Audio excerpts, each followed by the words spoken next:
앞서 예고해드린 대로 박원순 서울시장 연결해서 대북 식량 지원 문제 그리고 서울시의 다양한 현안에 대해서 얘기 나눠보겠습니다. 박 시장님 나와 계시죠? 네, 안녕하세요. 반갑습니다. 예, 안녕하십니까? 네네. 지금 서울시에서 유엔 기구를 통해서 북한에 100만 달러, 우리 돈으로 11억 8천만 원 지원하겠다는 계획을 내놓은 상태인데요. 네, 그렇습니다. 이 100만 달러가 정확히 어떻게 쓰이는 겁니까? 예, 말씀하신 것 같이 유엔 세계 식량 계획이라고 하는 기구가 있습니다. 예, 여기 그 사무총장이 얼마 전에 방한해서 지금 북한의 이 식량 사정이 굉장히 어렵다. 이 유엔 세계 식량 계획이 예, 북한을 현장 조사한 후에 발간한 보고서가 있는데요. 예, 북한 인구의 한 40% 정도 되는 1,050만 명 정도가 지금 심각한 식량 부족 상태에 있고, 그 중에서 어린이들, 영유아들, 그리고 임산부들이 좀 당장 지원돼야 된다, 이런 요청을 했습니다. 예, 그래서 저희들이 그런 결정을 하게 됐고요. 이것은 앞으로 그 유엔 세계 식량 기구에 저희들이 지원을 하면 예. 거기서 북한을 지원하게 되는 이런 시스템으로 지원이 될 것입니다. 예. 지금 청취자분 중에서도 2983번님이 식량 지원은 시기상조입니다. 또 4856번님은 북한의 쌀 가격이 내려가고 있다는데 지원이 필요한가요? 이런 질문 주셨는데요.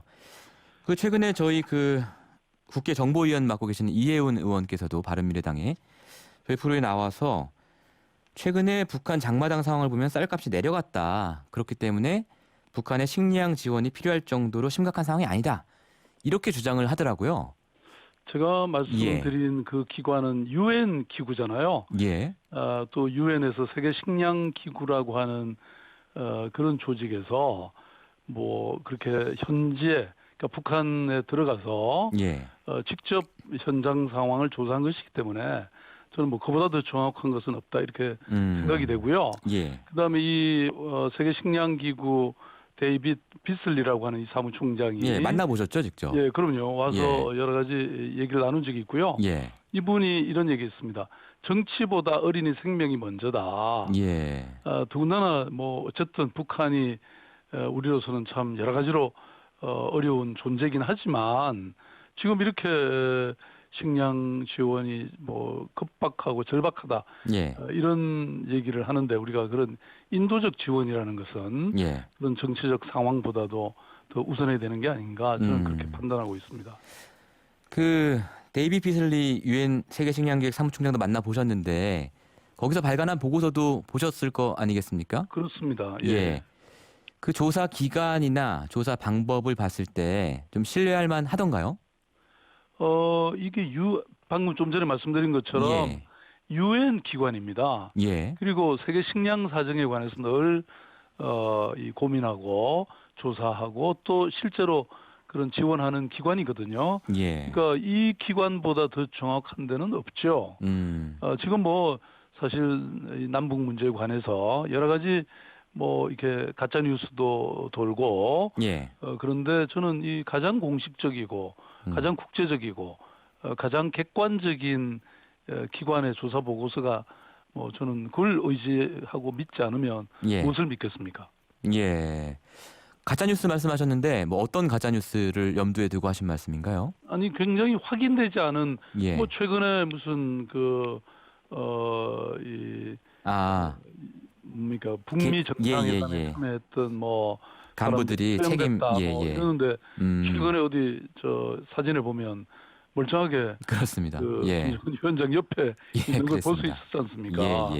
예, 그게 사실은 우리가 그동안 그동안 믿고 온 많은 언론 기관들, 신문에 버젓이 이런 것들이 나타나고 있으니까 남북 문제, 특히 북한 뉴스에 대해서는 사실 정확하지 않은 게 많죠. 그럼 쌀값이 내려갔다라는 뉴스도 가짜일 가능성이 있다, 이렇게 판단을 하시는 거군요. 그거는 제가 정확히 말할 수 없는데 어쨌든 말씀드린 것 같이 지금 북한 인구의 상당수가 이렇게 절대 식량 지원이 필요하고 특히 이 영유아라든지 예. 임산부마저도 이런 지원이 필요하다고 하니까 예. 그걸 우리가 부정할 수가 없겠죠. 알겠습니다. 이 8877번님께서요. 서울시는 국민의 세금을 누구와 협의해서 결정하게 된 건가요? 이런 질문 주셨거든요. 이 100만 달러의 재원은 어디서 나오는 겁니까? 남북 협력 기금이라는 게 있는데요. 예. 서울시는 사실 이미 오래전부터 제가 시장 되기 이전부터 남북 협력 기금이라는 걸 통해서 북한이 이미 지원을 해왔습니다. 이명박 시장 때도 17억 5천만 원, 예. 오세훈 전임 시장 시절에도 33억 3천만 원 정도의 대북 인도적 지원이 있었습니다. 예. 그러니까 사실은 그동안 서울시 경우에는 이런 대북 사업에 기회가 전혀 없었죠. 예. 그래서 오히려 남북 교류 협력 기금이 350억 정도로 아주 많이 누적이 돼 있는 상황입니다. 그러니까 박원순 시장님 들어오시고 나서는 한 번도 안 썼군요, 그 돈을. 그렇습니다. 쓸 기회가 없었죠. 예. 네. 이 대북 사업의 기회가 예. 그동안 많지 않았고요. 예. 17억 3천만 원 정도를 쓰긴 했는데 그것은 북한의 직접적인 지원보다는 사실 대부분 여러 가지 예. 남북 진전을 위해서 썼던 것이고요. 간접적으로. 네. 예. 지금 사실 이런 인도적 지원마저도 예. 상당히 막혀 있는 그런 상황이었죠. 알겠습니다. 이번 식량 지원을 계기로 혹시 북한을 방문하거나 아니면 이제 평양시랑 여러 차례 얘기를 해오셨기 때문에 평양시랑 좀 더 구체적인 내용을 협의할 계획 혹시 있으십니까? 지금으로서는 사실은 중앙정부 간의 관계도 예. 상당히 제약돼 있기 때문에 저희들이 그런 교류를 하기는 쉽지는 않고요. 여지가 별로 없군요. 네, 다만 예. 저는 작년 9월입니까 남북 정상회담에 예. 대통령 특별 수행원 자격으로 방문을 해서 김정은 위원장을 포함해서 여러 고위 북한의 예. 간부들하고 만나서 여러 가지 대화를 했던 적은 있죠. 그런데 예. 지금은 어쨌든 그런 것들이 상당히 막혀 있는 게 사실입니다. 예. 당분간은 좀 어려울 것 같고요. 다른 주제로 한번 넘어가 보겠습니다. 예. 평소 이제 박원순 시장은 균형 발전을 상당히 강조하시는데요. 그렇습니다. 예. 얼마 전에 한 2주 전이죠. 지역 상생 종합 계획이라는 걸 발표를 하셨어요.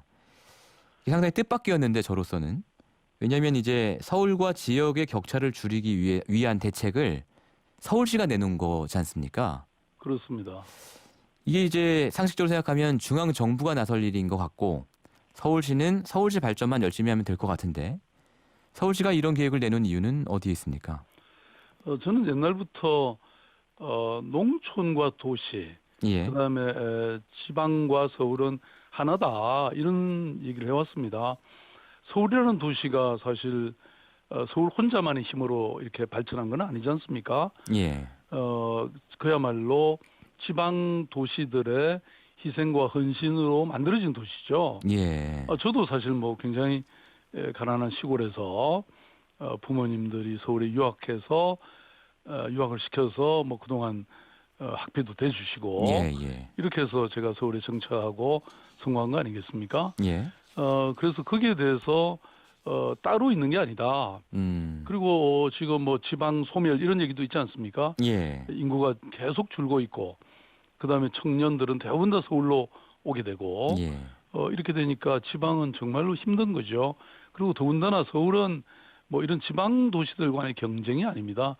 서울의 도시 경쟁 상대는 파리나 런던이나 뉴욕이나 이런 도시들이지 지방 도시들하고 경쟁할 일은 저는 아니다. 예. 오히려 상생함으로써 서울도 발전할 수 있다. 이렇게 저는 생각하고 있습니다.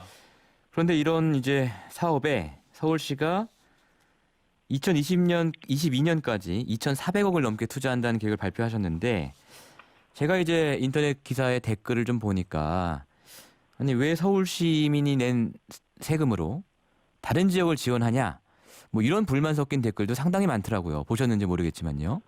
저는 그렇게 생각하는 사람들은 좀 굉장히 단견이다 이렇게 생각합니다. 왜냐하면 서울은 사실은 공무원 시험을 봐도요. 다른 도시들 예컨대 경기도, 부산 이런 도시들은 경기도, 부산, 광주 이런 그 지역의 사람들만 시험을 보게 합니다. 근데 서울은 전국의 모든 국민들이 다 시험 보게 하거든요. 예. 그냥 그만큼 서울은 대한민국 수도로서의 책임과 예. 이런 개방성을 가지고 있는 거죠. 과거에 뭐 서울시립대학교에 반값 등록금을 했더니 예. 아니 거기 지방에서 올라온 아이들이 많은데 거기도 서울시민 세금을 쓸 거냐? 저는 그렇게 생각해서는 서울에 정말 그런 책임감을 다하는 것도 아니고 예. 그다음에 그런 미래 서울의 발전에도 도움이 안 되는 생각이다. 예. 서울은 보다 더 좀 큰 포용력을 가지고 예. 다른 지방 도시들과 상생을 하는 것이 서울의 미래에도 도움이 된다. 저는 그렇게 생각합니다. 예. 한마디로 너무 속 좁은 생각이다. 이런 말씀이시군요. 그러면요. 그리고 예. 또 뭐 서울 시민들이 사실은 고향이 다 지방이지 않습니까? 예.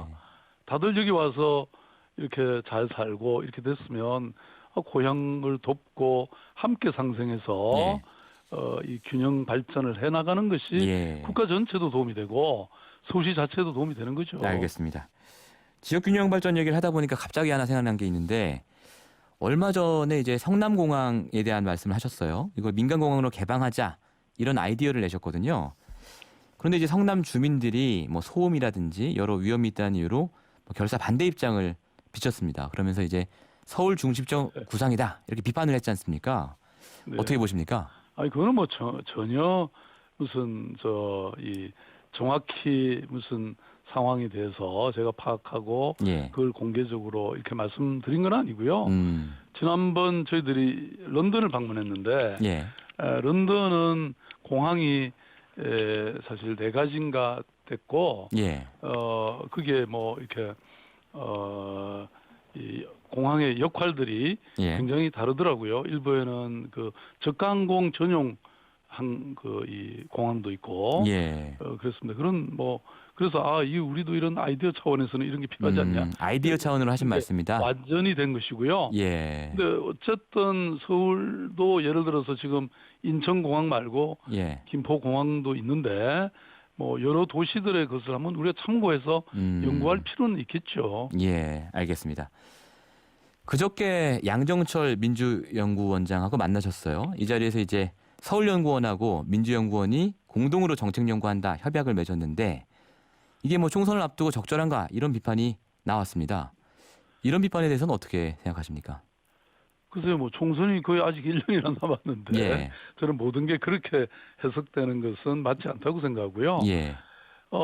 지금 뭐 집권 여당이 정부에 여러 가지 정책을 이렇게 견인하고 제안하고 할 필요가 있는데요. 예. 사실 저는 지방 정부야말로 이런 좋은 국가적 정책의 원천이 된다 이런 생각을 늘 하고 있습니다. 왜냐하면 결국 시민들 가까이에서 예. 정책을 펴다 보면 뭐 이런 많은 문제들도 발견하게 되고 그래서 거기에 대한 대안들도 가지게 되는데 예. 이런 지방 정부의 좋은 정책들을 중앙 정부가 이걸 잘 받아 안아서 예.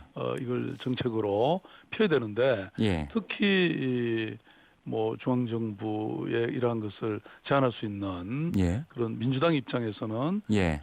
지방 정부의 싱크탱크들하고 협력할 필요가 높겠죠. 예. 근데 그게 중앙 정부의 싱크탱크가 아니고 민주당의 싱크탱크이기 때문에요. 예를 들어서 자유한국당의 여의도 연구원하고도 그런 업무 협약을 맺을 수 있다고 보시는 건가요? 요청하면 얼마든지 예. 그런 일정한 협약을 맺거나 예. 협력할 수 있죠. 알겠습니다. 정책적으로 요청을 해오면 지금 서울시의 싱크탱크인 서울연구원은요. 지금 뭐 예컨대 외국의 주요 도시들하고도 정책 협의를 다 하고 있고 예. 또 지방 도시들하고도 협의체가 구성돼 있고 예. 뭐 다양한 협력을 하고 있습니다. 예. 그러니까 좋은 정책을 서로 교류하는 것이라면 뭐 이렇게 반대할 이유가 전혀 없는 것이죠. 마지막으로 한 가지 짧게 여쭤보면요.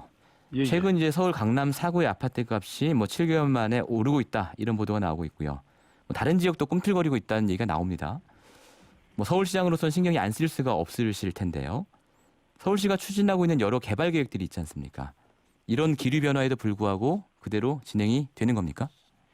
아니 뭐 그건 너무 당연한 질문을 하시는데요. 예. 아니 기본적으로 부동산 가격의 안정이라고 하는 것은 예. 굉장히 중요한 내용이죠. 예. 그래서 우리가 이제 강남 지역에 있는 재건축 현장들은 지금 진행을 하고 있지 않는 이유가 바로 그런 것에 있고요. 나머지 강북 지역에 있어서의 여러 가지 프로젝트들이 있는데 뭐 그런 것들은 과거에 제가 쭉 추진해 왔던 것들이거나 아니면 이제 공약을 해서 지금 추진하고 있는 또 시간들이 굉장히 많이 걸리는 이게 보통 어떤 지역의 무슨 프로젝트들은 적어도 보니까 한 4, 5년씩 다 걸리더라고요. 제가 시장 된 지 이제 8년 되니까 그동안 이제 이런 것들이 조금씩 진척되고 있는 것이죠. 알겠습니다. 또 한 도시의 미래를 위해서는 또 이런 것들이 또 추진돼야 되는 것도 현실이고요. 여기까지 듣겠습니다. 오늘 말씀 감사합니다. 평일 아침 7시 20분 시민보의 시선 집중.